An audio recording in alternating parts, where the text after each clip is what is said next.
আমরা সব জানতে পেরে গেছি অপু, উনিও তো তোর মা, তাই আমরা। না না, আপনারা এইসব কথা মনের মধ্যে আনবেন না।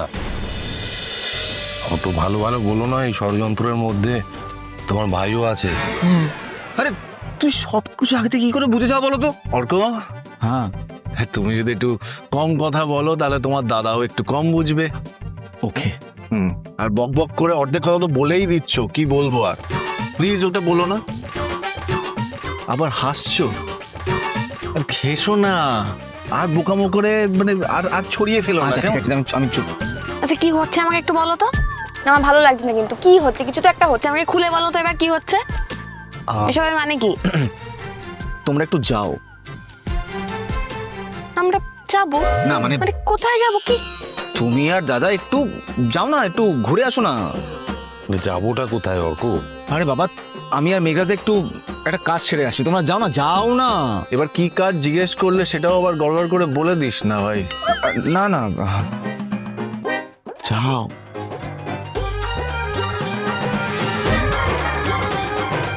একটু মুখটা কন্ট্রোল থাকে না, একটু চুপ করে থাকলে তো হয়।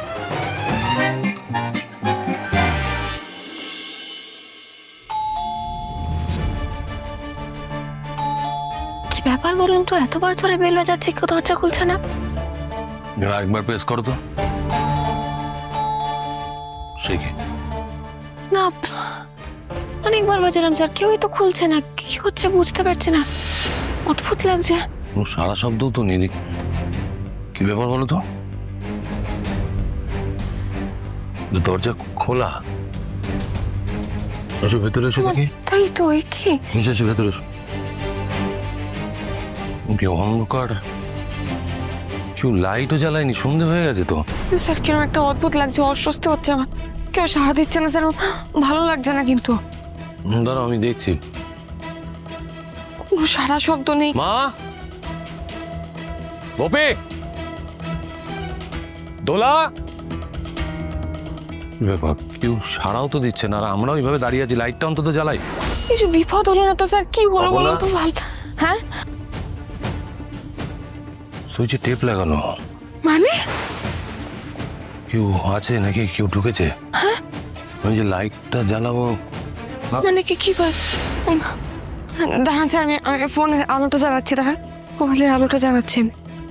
কেউ আছে, সাবধানে মাননি। এখানে এসো। কে আছো?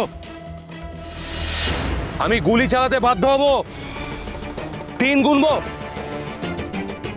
আমি 3 গুনার মধ্যে যদি না বেরো, আমি গুলি চালিয়ে দেবো। 1, 2।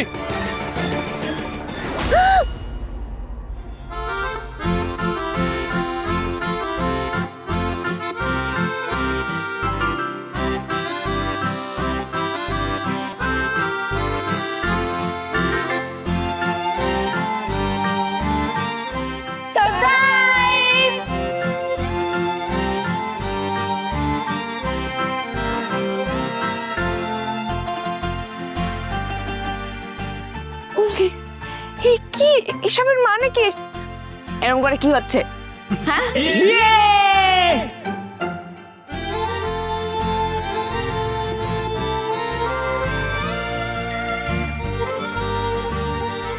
এত আনন্দ, এত খুশি, কোনো কিছু হবে না। সবাই আমাদের সাথে আছে, কাছেই আছে।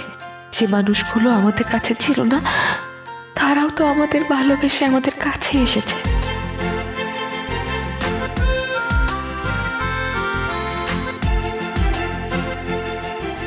না না, কিচ্ছু হবে না, কিচ্ছু হবে না। আমি অযথাই চিন্তা করছি, ভয়ের কোনো কারণ নেই আর। যাক, যে কারণে এত কিছু প্ল্যান করা সেটা এবার আমি খুলে বলি। হ্যাঁ প্লিজ বলো, হঠাৎ করে এসব বিয়ে টিয়ে কি বলছো? হ্যাঁ, বিয়ে। কারণ আমার মেয়ে সম বৌমাকে আমি একদিন এই বাড়ি থেকে চলে যেতে বলেছিলাম। অন্যায় করেছিলাম, খুব অন্যায় করেছিলাম। তাই সেই অন্যায়টা আমি শুধরে নিতে চাই। আমার ছেলে আর্য সিংহ রায়ের সাথে অপর্ণার আবার বিয়ে দিয়ে ছেলের বউকে আমি নিজে হাতে এই বাড়িতে আবার বরণ করে নিয়ে আসতে চাই। এইটুকুই আমার ইচ্ছে আর্য। আমি আশা করি আমার এইটুকু ইচ্ছে তোমরা রাখবে। কি রে অপু, এখনো চুপ করে থাকবি? কিছু বল। এখনো চমকের ঘোর কাটেনি মনে হয়।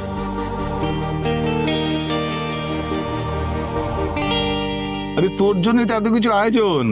বুঝেছি। এই পরিবেশে না আমার না পাচ্ছে।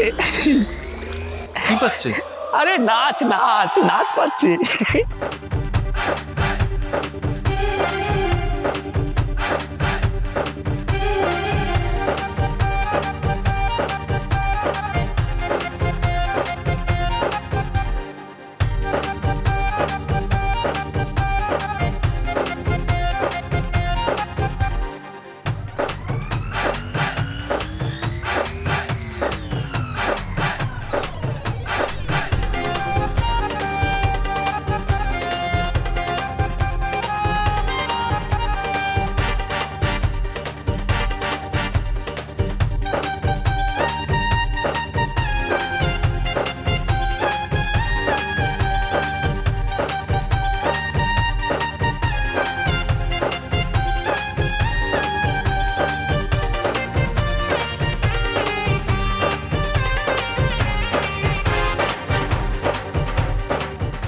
কি হচ্ছেটা কি? এত উত্তেজিত হচ্ছ কেন তুমি?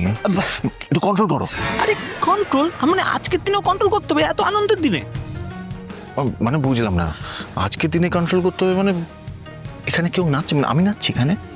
একটু একটু একটু আসতে, এখানে কেউ নাচছে না, সবাই নাচছে, যারা দরকার তারা নাচছে, তুমি নাচবে না তো? আরে আমার দাদার বিয়ে, হ্যাঁ আমি নাচবো, আর আমি নাচ শুরু করলে দেখবে সবাই নাচবে, আপনিও নাচতে শুরু করবেন।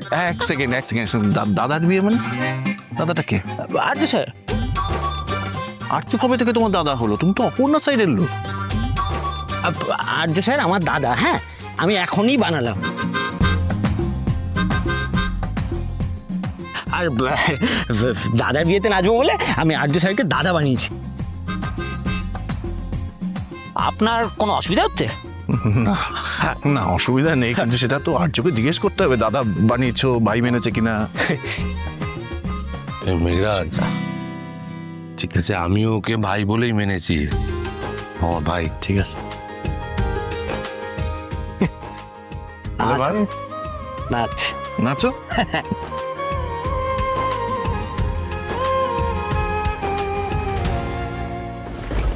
কি হয়েছে বলো তো? তোমরা কাছে আসছো না কেন বলো? আমরা সব জানতে পেরে গেছি অপু, উনিও তো তোর মা, তাই আমরা। না না, আপনারা এসব কথা মনের মধ্যে আনবেন না।